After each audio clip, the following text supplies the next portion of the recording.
We're here. Hello. Hello. Yeah, Merry Christmas. It's over. Merry Christmas. Yes, and Volume 2 of Product Rants Yes. on planning. Yes, this is the second time we try this episode. And the first time we didn't get the fire started or the recording recorded. Yes, and we had been recording for an hour.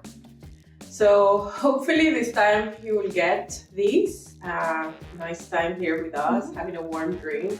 But before we start, Yeah. this is an episode of the Product Rants, which is kind of like a podcast, but not a podcast. It is a cozy afternoon with a good chat about product. Yeah. Anna-Liisa and myself, Maria, tend to sit to have good coffee chats about anything and everything product, and we realized, why don't we just hit the record button? Our other peers at TPG suggested the same, so this is what we're bringing you. If you're not a big fan of unfiltered conversations, then stop right here. Otherwise, join us, grab a warm drink. By the time you get this recording, it's probably still going to be cold outside, and listen to us talk about and rant about roadmaps. Where do we get started from? So, I guess we start from the beginning. Yeah. How do you start planning? Once Why there do you was plan? nothing. Yes.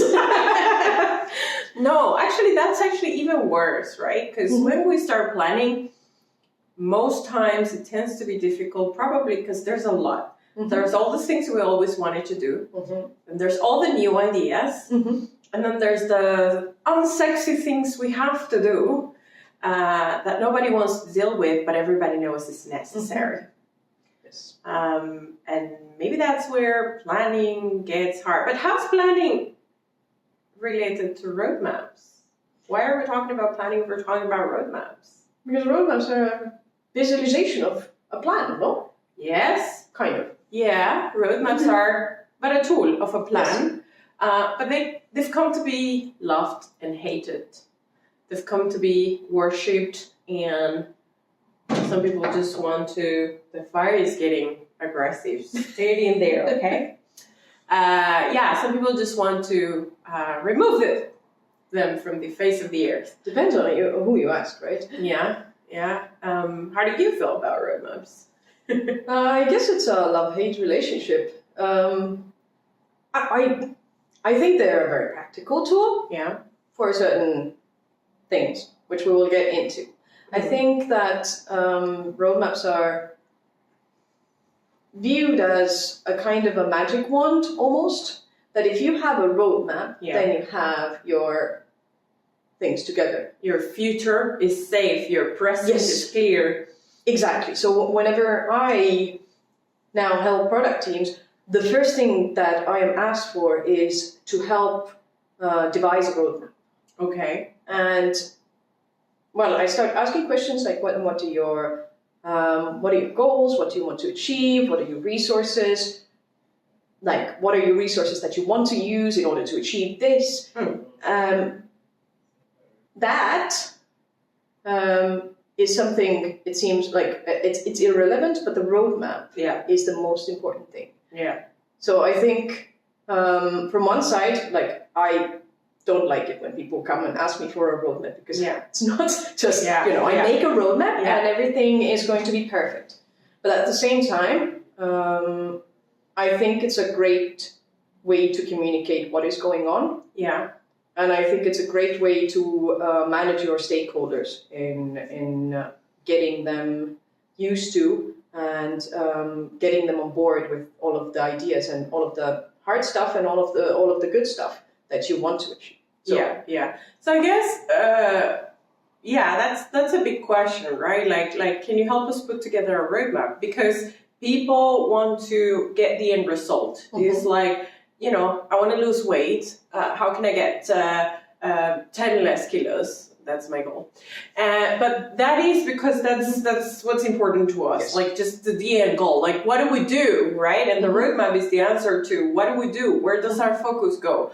But what truly matters for a roadmap to be really valuable is everything that happens around building it, right?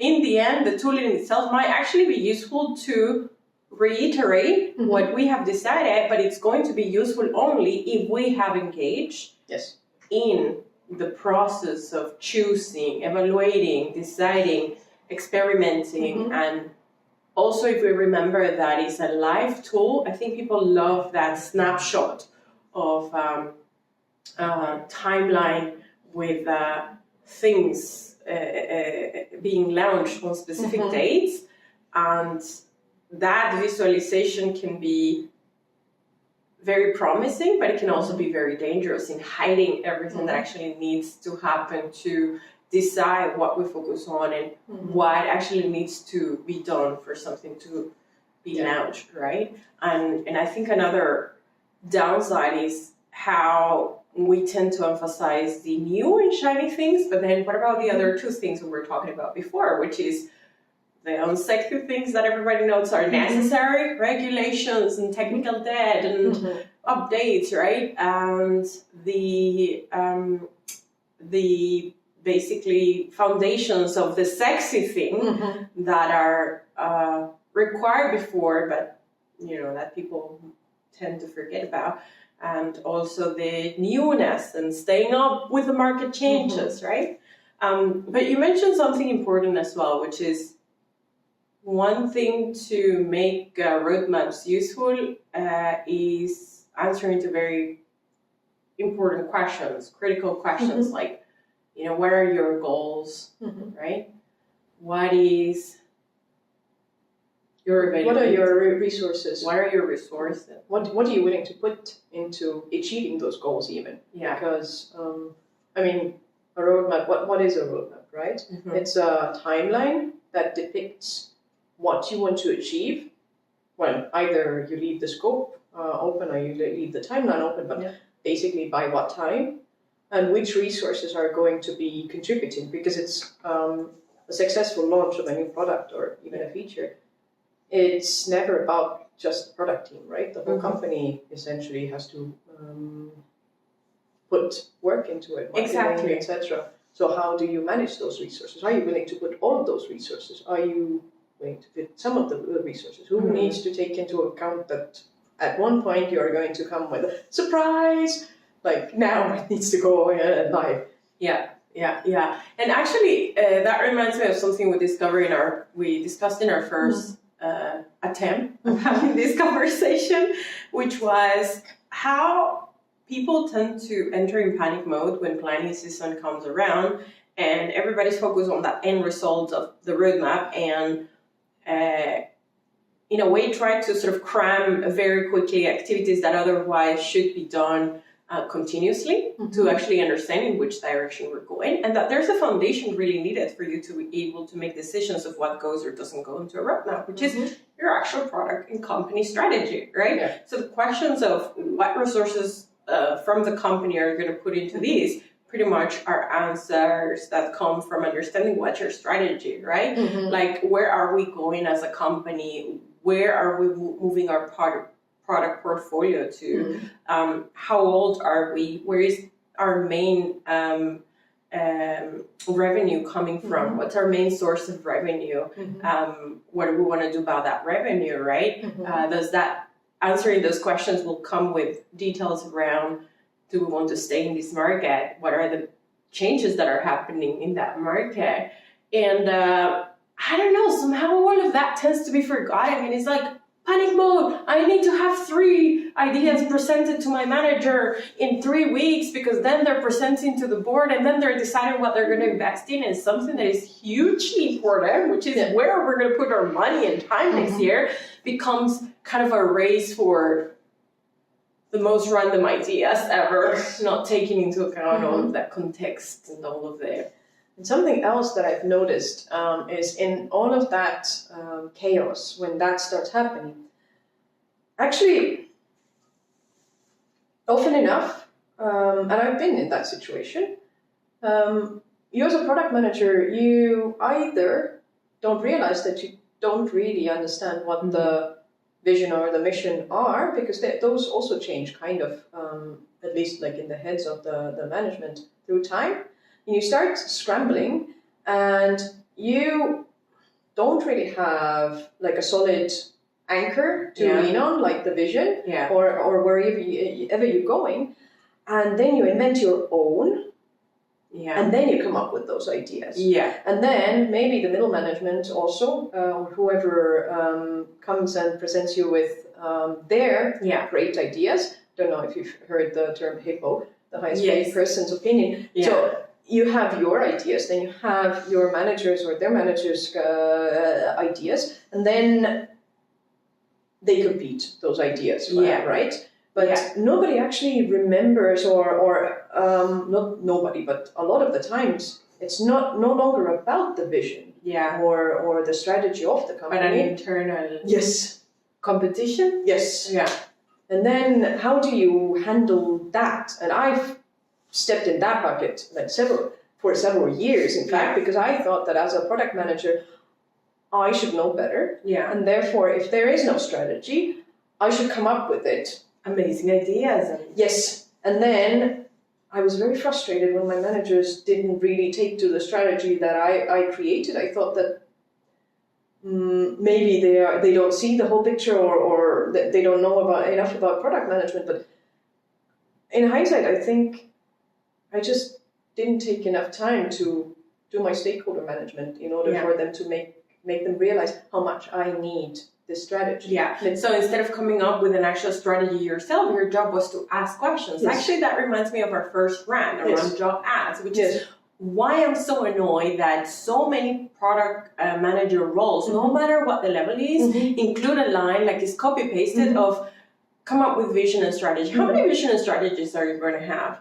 And then you see the job descriptions of all the product managers, and then all the product managers have a vision and a strategy. And it's like, what do you mean? Like, there should be one strategy and one vision driving the company. Depending on how big and complex your company, that might be then the one driving as well the product one, but it could actually be the same product, and the company strategy might actually be the same, especially in early stage or smaller companies. And then from there, we do need, of course, creative people, right? We do have to have vision in the sense of how do we understand what's going on with technology and ideas to find solutions to the problems that will help us get closer to that vision.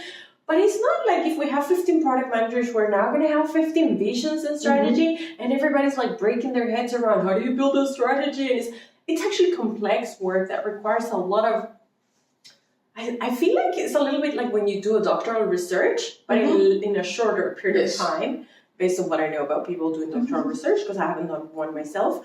But it's not something that you do every year, every 6 months, every 5 years. It's something that kind of like when you come up with the first one, right? It's something that requires a lot of deep diving and intention and gathering data and sort of testing it, stress testing it with different peoples and contexts. And then it shapes up, and then it assumes elements from the external and internal world that may change, so you have to monitor them. So you may have to change your strategy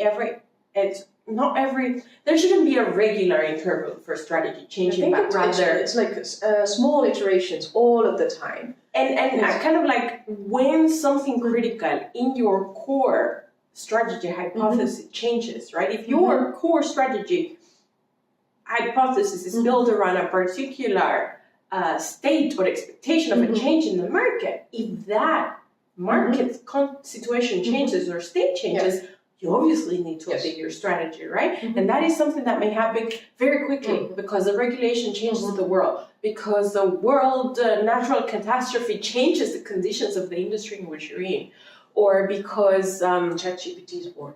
Exactly, a new technology comes into the playing field. But it's not something that you schedule to happen. While roadmaps, on the other hand, are more like, okay, how are we getting to, how are we achieving our vision or strategy? And we're doing work every time. And then we kind of need to reset because we're never going in a straight line. If it was a straight line, oh God, how much success. Yeah, and that's another thing that it's very dangerous, I think, about roadmaps.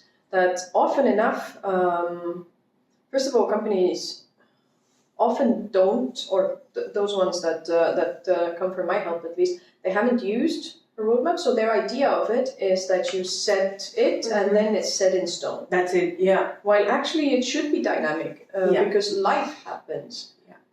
Especially with all of the developments, like you said, on the market, new technologies, new trends on the market, new, competition, you have to adapt, and your roadmap has to adapt. So that cozy, warm feeling of control that this static roadmap image gives you is actually, it's an illusion.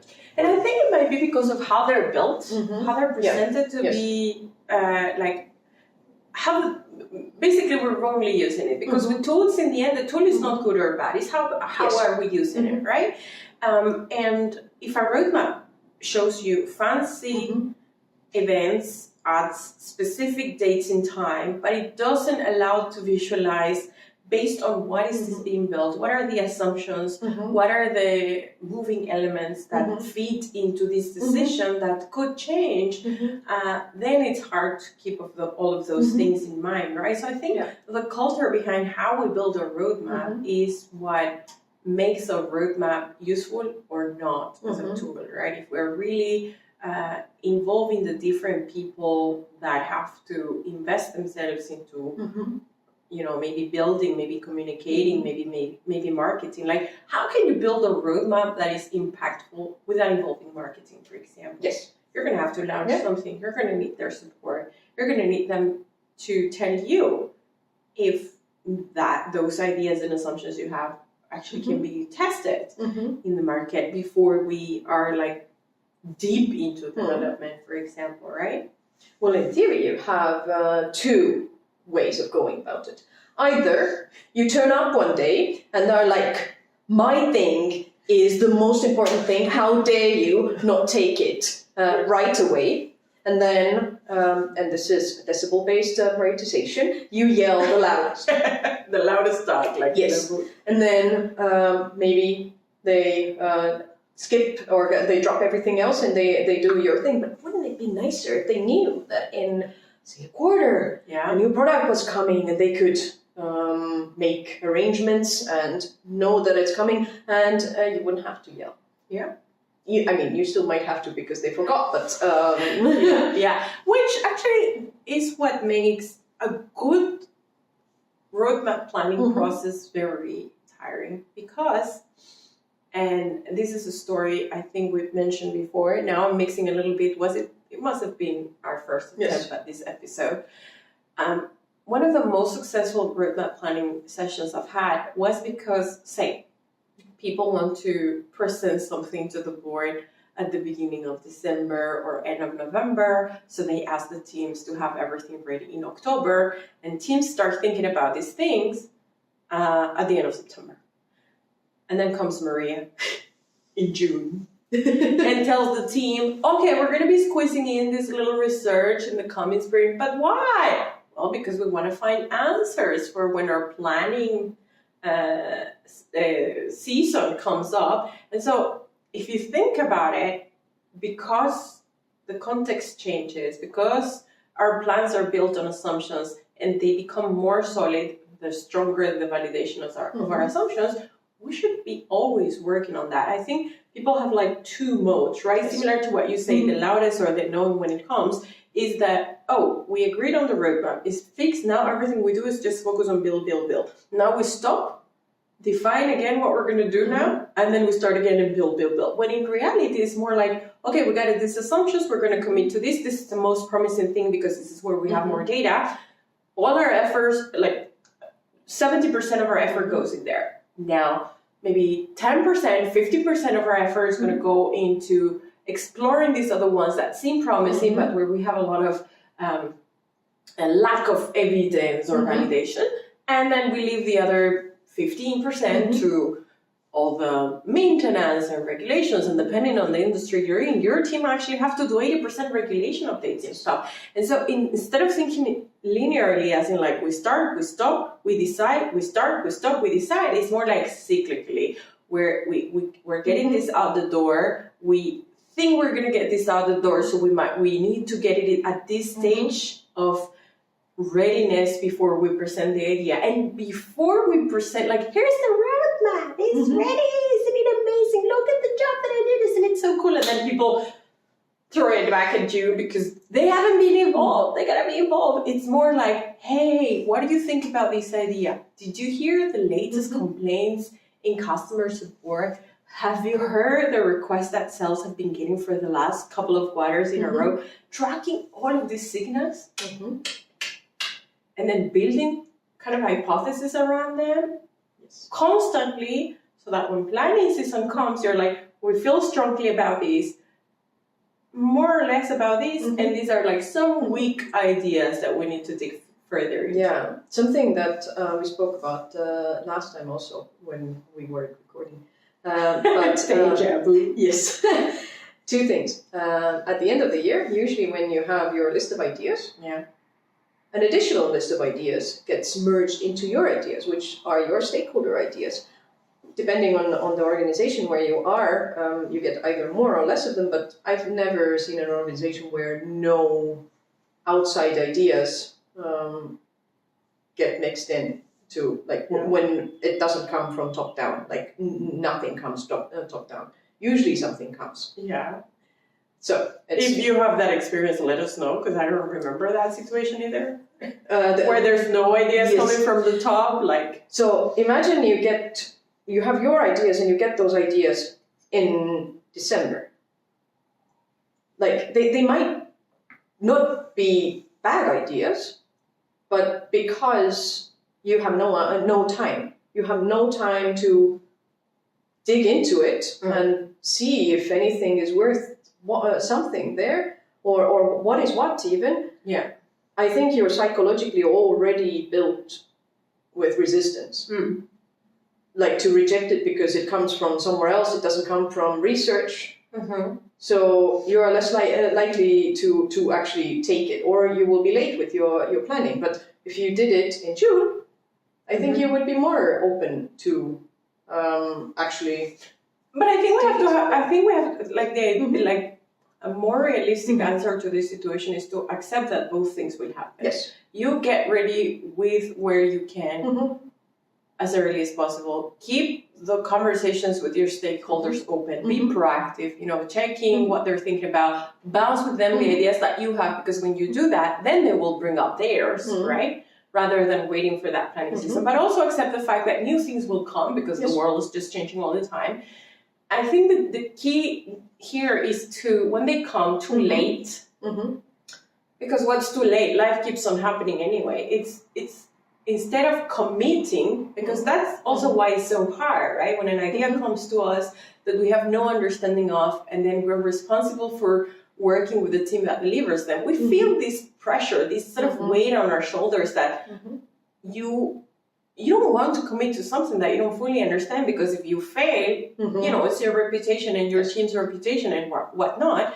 But what do? Kind of like, we dig in further. We commit to understand it better. We commit to validate some ideas, to test, to experiment it, right? To bounce it to others. Like, we don't reject it out of the bat. We don't commit to just delivering it. We commit to make sense of it, to see what can we do about it.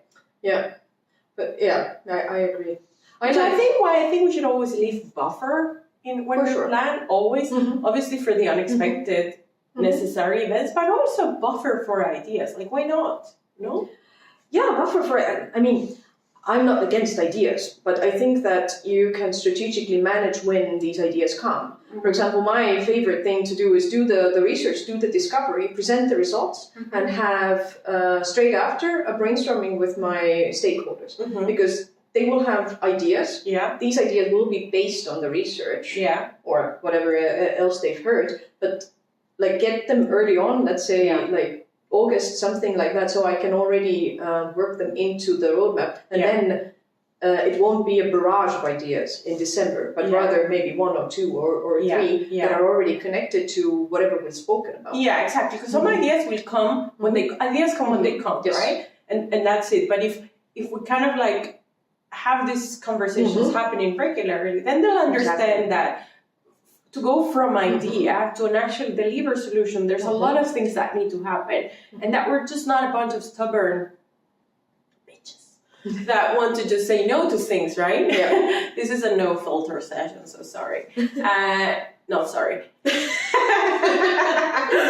But yeah, it's about building that shared understanding. Actually, I remember having this, I wouldn't say it was an epiphany, but it was such a breakthrough in our relationship with a salesperson that I was working with in one of my previous jobs, where I was just so annoyed whenever this person came up with, because it was the typical scenario of like, but we could squeeze this in, right? This is so easy. This customer is asking for it, and typically it's very large enterprises that are asking for something, and so the potential dollar amount there is really big, and so they're very excited to close the deal, and they want you to support them, and you want to be in the same team with them because you're in the same company, but you're also so annoyed by the fact that it's like, oh, it's just like coding this line here and there, and I was like, I don't know, and then when they ask the engineer doesn't know, because they need to do their technical research to understand. And so it's not no, but it's not also yes. But you should say yes. And I used to have a lot of friction with this.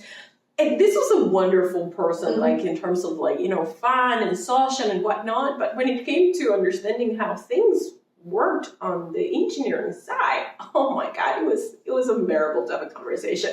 But then, I was kind of working with myself on, it's okay. They don't have to know these 100%. How can I help them? And how can I help myself be open to what is it that they're trying to achieve, to what is the opportunity that they're seeing there? Like, try to see the world from their eyes. And I shifted many of those sessions from, no, it's going to take time, because you end up building a shield to protect yourself from all the things that are coming all the time. And that comes with a cost too. You might reject good things. Instead of shifting those sessions to, okay, tell me more. What if? Okay, here's what I'm going to do. I'm going to have this session. We're going to try to research a little bit, see what it is. Can I have a call with a customer? You can be there, like your call with a customer, and I'll just, if I cannot, ask a couple of questions, because this was the other thing. They would hear a thing from the customer, bring it back to us. It wouldn't make sense to us. We'd bring it back to them. And it was just a back and forth. And then we just went into these calls with the customers. We could ask the questions. Sometimes it was like, oh, of course we can do this. And it was like, you see, I told you it was easy to do. And some other times it would be like, oh, that's actually something that we're going to have to dig into further, because it might require half of our team, and it surely won't bring in half of the revenue, right? Yeah. But it was such a relief when I changed I recognized my own mistake in that, yes, we couldn't just say yes to anything, but the way that I was saying no wasn't the most productive either. And we need to build those relationships with our stakeholders. So I just shifted from no to asking questions and asking to be invited to customer calls, and we started figuring out. Some of them were complicated things, like they will be complicated. We don't know when they will be complicated and when they will be easy, simple solutions, but we have to be aware also that when we're so overloaded with all these requests that make no sense, and we're like to the brink with the responsibilities we already committed to, and all these, because there's always more ideas coming our way that can actually be delivered, be careful not to let ourselves be kind of dragged down by that frustration, and understand that, okay, what am I missing here, right? And sort of practice that curiosity, train that curiosity muscle of like, what is it that I don't know about this situation that I'm not seeing, where maybe a good idea might be in hide? Yeah, and I think it's so important to really understand the vision there, because it will be your North Star by all intents and purposes. To understand it beyond the fact that, yes, it's not an NGO, you probably have to earn money. So one of the biggest goals is to make your company more profitable. Yeah. However, that's not the only thing that you're meant to do. Like in your case, you would have had to, it would have made sense to say yes to all of them, because big money numbers, but it's not all. Yes, it has to be profitable, but at the same time, you need to serve a purpose. So sometimes maybe committing to something big that would change a lot is going to, in the end, pay off way more than that one little thing that in the shorter term will be more reasonable to do, kind of. Yeah, and you know, it's funny that you mentioned it's true that the big monies might not always be the one thing, but in this particular scenario, we actually didn't have a clear vision and strategy, and I wasn't too seasoned in that team, so I needed to play my cards carefully.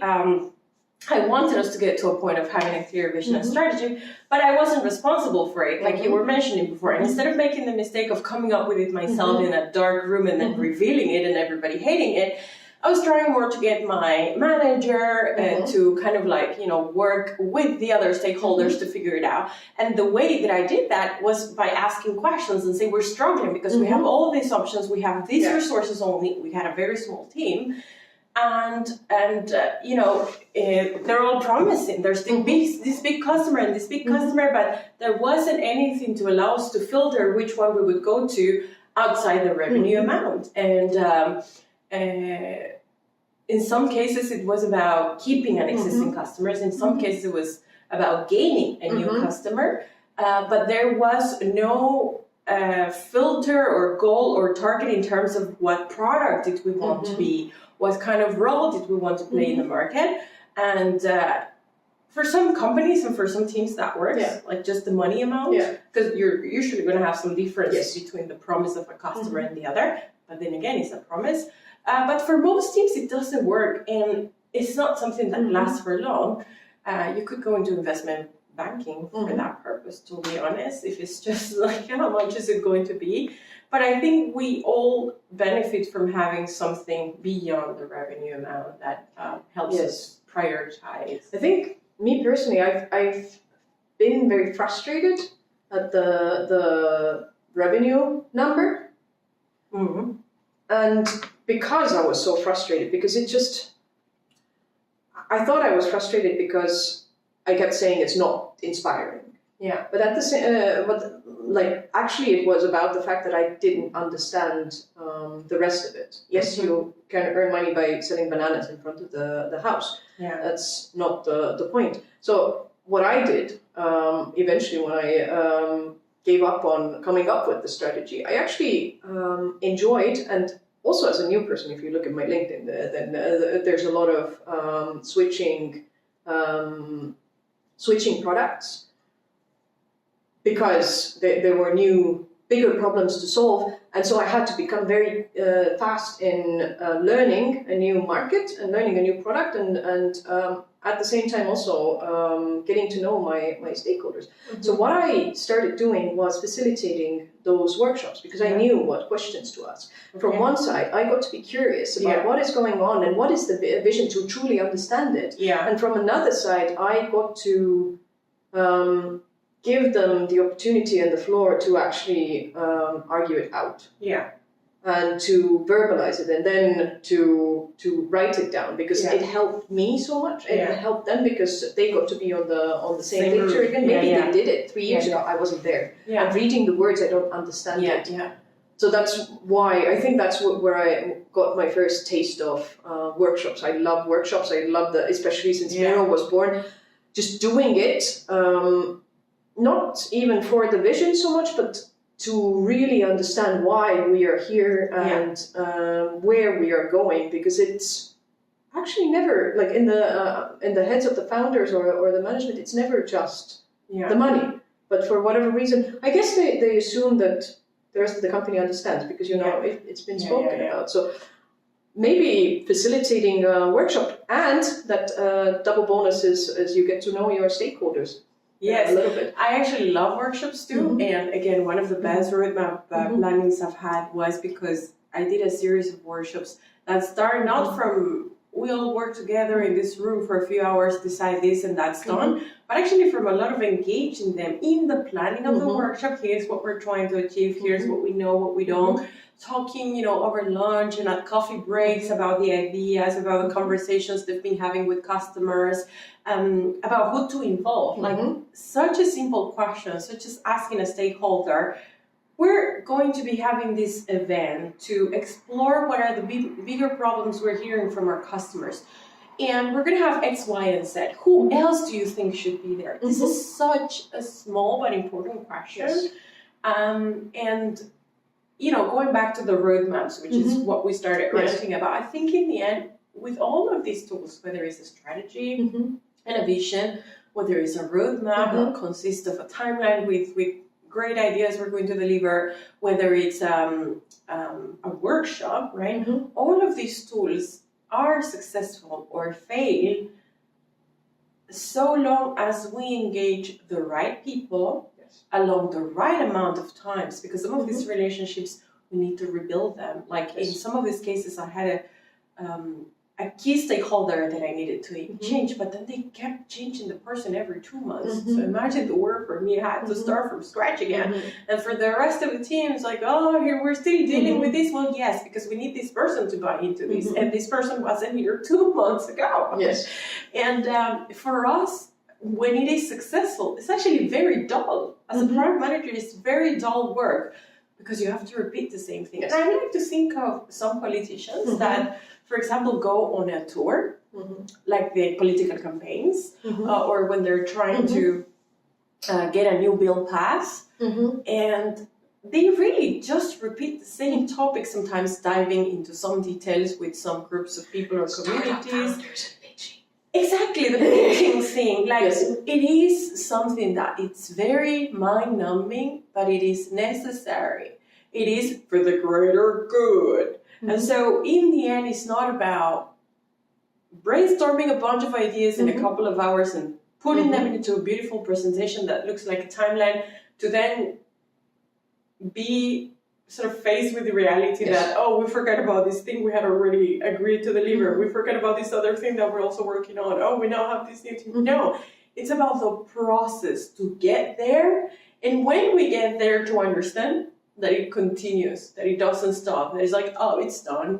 Yeah, no, let's go party. Merry Christmas, Happy New Year. Start to deliver now. No, it's a continuous. Yes, actually, like if you keep doing it, if you start now, basically, or this season, if you keep going and viewing it as a iterative process, you keep doing the research, you keep building up the roadmap, then next year you will already have a 80% like good plan by the planning time, because you know everything that you've validated, everything that you've discovered.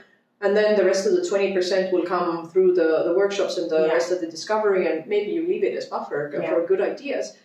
You won't have to scramble at the last minute, because good planning is basically whatever you've done for the rest of the year. And a lot of companies actually do it quarterly, I guess, to lessen the time. And I don't know why they started doing it quarterly, but quarterly, I guess it sounds good enough to me to have like checkpoints at least, because you're meant to be doing discovery all of the time. So you maybe do a checkpoint and you do a small presentation on where you've gotten with your ideas by then. And secondly, why that is good, you mentioned like building the shield around you when stuff is coming in and saying no, simply because there's so much coming in all the time. If you think of your stakeholders as investors, basically, imagine how many people or how many products constantly want money from you. It's like, and you have to be sure that this thing that you're going to be investing in as a stakeholder is going to be the thing. And if you hear the idea for the first time in December, and you're expected to give a lot of zeros in order to build it. If that's the one and single time that you heard about this idea, it's very difficult to say yes to it because it's such an investment. And I think that if you come with the roadmap, I think it's natural to build some resistance or have some resistance toward new ideas for the stakeholders also. And I've mentioned this before, but for me, a roadmap, most of all, is a communication and marketing tool. Your stakeholders are used to watching keeping an eye on your roadmap and talking to you about it throughout the year or at least for the months before the roadmap is final or the yearly plans are locked, they will have heard about those ideas 5, 6, 7 times. Yeah. And it will feel familiar to them. They won't feel that they have to resist because they won't be put into the spot where the position where they will listen to the information once and then they have to make the decision. Yeah, which again is an investment, as you said, and if you want to make an investment, you want to know what are your odds. You'll never know if it's 100% sure, but you want to reduce your risk, increase your chances of success. And for that, the best is you understand your investment clearly, and that comes with different communications, experimentations, tests that are shared over and over again. Which brings me to, and I know we said we're talking about a rant, but why not summarize a little bit some of the tips we've shared here and there randomly? Like, okay, it's a marketing tool. It's also a tool that you build in collaboration with people from different functions of the organization. It's not you in a dark room. It's not you and your team, as in like the immediate engineering and design team, but you and the different people across the company that you'll need their support, direct or indirect, in one way or another. It comes with different interactions along the months. Don't wait for the actual planning season to begin. Planning is happening all the time for you to be successful because information is changing, and as long as you're always making 20% of your time about understanding what is changing around me to see if these plans and ideas that I have for 3 months from now still make sense, you're going to make it better for you. Ask simple questions like, what do you think about this? Who should I involve? Understand the numbness of having to repeat it over and over again. And that brings me to another tip, which is when you're presenting a roadmap, if you're doing this, every quarter, every 6 months, bring back the one you presented back then. Yeah. Update it. Because people tend to build one, again, because of this mindset that we decide we start building and then we start all over again. We decide we start building and then we start, pause. Yeah. No, it's a continuous work. So bring it back. And did something not get delivered? Why? What were the obstacles? What did we learn about this? Is something not fully delivered, but it's also not canceled? Is halfway through, 70% there? What are the things we've learned? What successes have we accumulated along the way? Like, what are the milestones? Not just this is the goal, is it done or not, but more like also the milestones, the lessons, the failures, and how we're using those failures to move forward, how each of those things have helped us make another decision. So you're actually seeing the liveliness, like the fact that it's a living tool and not a snapshot. You do show a snapshot, but you zoom out and it's actually a living thing. So show it. When you present a roadmap for the second, the third, the fourth time, build on top of where you're coming from, right? Because that also adds to the idea that, are you a visionary? And then when you look back, how's your vision actually coming along, right? Although I did say with the job ads that I don't agree with on the jobs expected to be visionaries and strategists. But, vision is one thing. Vision is coming along anyway, but it's always like life happens. So the roadmap has to be dynamic in some ways. So I like now, I've used Jira for roadmaps. Did not work because apparently for stakeholders, their brains just switch off because it's Jira. It's very complicated, and therefore for the Jira roadmaps, I tried for years. Didn't work that they would go and see it. Commercial break, I guess. But I've liked Product Board in the last year and a half, simply because it enables for me to have the roadmap, and all of the history there on the same view. And it helps me build it. And what we do is we have monthly updates. And I always speak based on the roadmap. I show it. And when you click on the sausages, then you can see what it's. God. When you click on the sausages, you can see what it is, and what we speak about is we give updates on whether our predictions are holding. We need more time, less time, something in the roadmap has changed, and you can see it all of the time. So my stakeholders tend to be very used to looking at it. Some of them will go and look at it on their own. Yeah. But even the ones that don't, I know that it won't be a shock to them next time I show it because it will be more or less the same. Yeah. And it's so important that the conversations take place based on that. Yeah. Because then they get used to seeing it. And also on the other side, product managers, they get used to updating it because they know that it will make communication easier if they keep it up to date to a certain extent at least. And there's like a Jira integration, you can like automate things more or less. So. Yeah, when it comes to these tools, one lesson I learned, I wish I had learned it earlier in my career. One lesson I learned was that the tool that you use will depend on the stakeholders you're trying to communicate with, because you can see how some of them struggle with certain visual tools, and they want their old school spreadsheet, and how some of them everybody basically visualizes it in the whole way, in their own way. Yes. And that's where the conversations again come to the rescue, because when you're discussing it, you kind of like, sketch something, maybe draw on a board together, and you get their feedback, and you'll end up finding something that works for that particular team or company or situation. But yeah, I used to be very attached to, but it makes so much sense like this because it makes sense for me, but I wasn't taking into account if it made sense for the people that I needed to use to communicate what was in there. So that was a lesson for me, like giving into whatever I wanted to, and understand what language spoke to them, basically. That's such a good point, actually.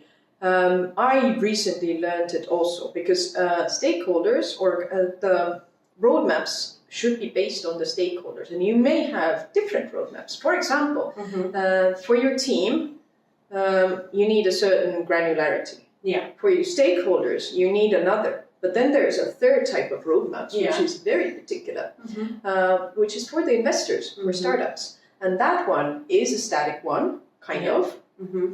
And it needs to be at a high enough, but a granular enough level to be, like, first of all, not to bore everybody, because nobody will go into detail, but at the same time, be convincing. So it's very strange for me to interpret the product roadmap, and it is not the same, absolutely not the same. Even if the VCs say that you should just present your product roadmap, it's never the product roadmap. You have to make a specific type of roadmap that you will put on a slide for the investors and the media deck, basically, that you're going to be sending to the investors.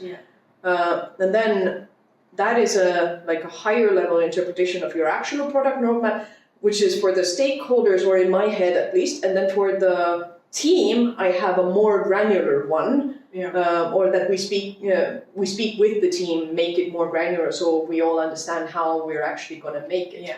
It's so again, it's more work. Yes, but I think the benefit of that, it sounds like it stretches your way of thinking, because you're able then to understand the same topics from completely different perspectives. How it reminds me in a way I never had to present to investors, but I do remember making the mistake of understanding how engineers talked and then building something that they would understand and coming with that same information to a discussion with marketing to plan what we needed to explore in terms of channels and messaging, and having them being utterly confused if they were super smart marketing people that asked the right questions, and then for me to understand that what I needed to bring to them was something completely different. Again, it's the same topics that we're planning to invest time and resources on, but you have very different angles to present to each one of those. When you have to basically work, for example, on helping build sales enabling materials, you think very differently about a roadmap that when you are building it for the team to understand what are kind of the technical moving pieces and which order we need to deliver them to get to the end goal. So it's a lot of work. So it's in the end, a roadmap can be amazing if you don't think about it as just like this project, this day, that's it. And then have one presentation and then off to your desk to do whatever you do. No, it's actually a lot of work. It's the conversations, it's the research, it's the data, it's the disagreements, right? It's the repetition, it's the layers of granularity. So, yeah. It reminds me of the video that I recently saw on LinkedIn. Somebody shared of Steve Jobs speaking about how a neighbor of his, when he was a little boy, had a stone polishing machine, whatever that one is. The rumbling. Yes. So what they did was basically they took two regular stones, quite big ones from the ground, and they put it in tumbler. Yes, they put it in the tumbler, and they left it overnight. And when he went back the next day, both of the stones, or all of the stones in there, were perfectly polished, round, like spheres. Yeah. And he said that he thinks of product management like that. Okay. That you have to bump into each other and like polish off all of the edges. Rough edges. You have to have those disagreements. Yeah. Therefore, you have to have those conversations. Yeah. Because when you have conversations, you cannot agree on everything. But at the end of the day, if you take the time to have those conversations, you will have those products that are perfectly polished and good, because you will have had the thoughts of your stakeholders, your investors. You will have had the thoughts of the marketing. Doesn't mean that you have to take everything aboard, but you can take those arguments into account. And unless you have those conversations, you will not know what are the things that they are struggling with. Yeah, I remember telling to my team, I did struggle a lot through my career with especially I suppose in the first half, like we all do, with understanding why did I have to disagree with all these people? Why do we have to have all this many discussions? Why does it have to be so hard? Until you start developing a little bit of sense of how relationships are built and how ideas become a reality. And it's fundamentally a lot of that, right? And I remember when I got to that realization, I would tell my team, for me to also, it was also validation for myself to be comfortable having tough discussions and arguments with my team. I would say, I prefer that it's hard for us than it is hard for our customers. I prefer that it's a mess and we're struggling here and we do the nasty things here, but by the time it gets to the customer, it's a product they love. And in a way, I was trying to get the team to be comfortable with having arguments, but I was also trying to convince myself of that, because it didn't work for me naturally. I want to be your friend and hang out with you, but probably I don't want to have a difficult disagreement. And then you realize that, when you want to achieve certain things, you can't run away from difficult conversations. And it's a muscle to train and develop, but it's worth it. It is worth it, yeah. Have we had a difficult conversation? We almost did. When Unfiltered. Unfiltered. When we first came up with the idea of collaborating, then we had a semi-difficult conversation on how things will be, or how it is. How it would be achievable and doable and acceptable for both of us. Well, I look forward for us to having more difficult conversations. Me too. Because we're going to do amazing things together. And if you're like, oh God, I have to deal with this stakeholder or whatever, remember, difficult conversations are part of building great products. As long as they end up being productive, not just difficult for the sake of being difficult. Yeah, some people are difficult. It's very good. They want it. Exactly. There's a difference between difficult and difficult, right? Because some difficult conversations, you come out of there, and you are like, I'm glad that we had that. Yes. And some of the difficult conversations make you feel that you are less than. So that you have to be very aware of which one it was. I have now started shifting the second type of conversations into that dude's an asshole. You shouldn't get to that conclusion very quickly, but I think it's perfectly healthy for ourselves emotionally to understand that some people, only some people, truly are. You want to be compassionate, you want to understand what might be going on in their brains, but some people, they're just not worth having those conversations. But I don't know if it's for you too, but every single time that I've done this not even roadmap, but whatever planning, there is always one person in the room that is opposing everything and anything. The worst are the ones that oppose you in the meeting, but not outside. Not before, not after. You go to them and they're like, yeah, I agree with you. I'm like, but the whole board was there, and you were like, no. And it's like, but why? And then you have to go around and tell everybody it's fine, and then tell that person to write in the Slack to say it's fine. But yes, beware of that guy or lady, and don't put too much energy on them unless they are of high influence. In which case, it's better to look for alliances and support rather than. Ooh, and product type. Remember, I had my speech on the stakeholders. Yeah. So some are high involvement, like they are very interested in your product. High influence, those ones definitely deal with, because they probably have something on their mind for whatever reason they didn't tell you before. Then there is like low involvement. They're not actually interested in your product, but high influence. Those ones are, in my experience, often enough those that say no and just oppose you just because they feel the need to be the devil's advocate, but they haven't actually looked into things. So validate whether they are the low involvement and high influence, and make sure that they have enough information that they can agree with it. Then they have then there is high involvement, low influence.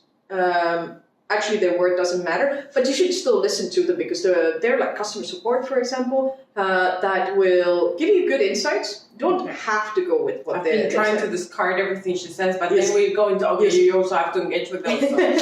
Yes, they give you good tips, but you can disregard whatever. Is there anyone you can just like... Yes, they're low influence, low involvement, basically. They're not even bothering you. Yes. Sometimes they will say, but just doesn't matter.